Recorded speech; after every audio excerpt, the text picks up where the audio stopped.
Nabarmena da hemen Euskal Herriko sindikatu guztio gaudela elkarrekin.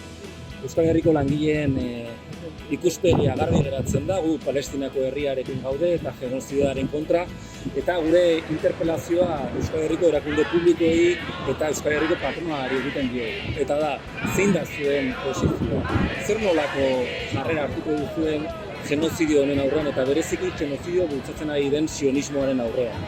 Guk herriko erakunde publikoei eta baita ere hemengo patronalari exigitzen diogu genozidioekin harremanak apurtzea, genozidoek presionatzeko eta negoziorik ez egiteko genozidioekin momentu latz hauetan. Hori da guk egiten diegun interpelazioa.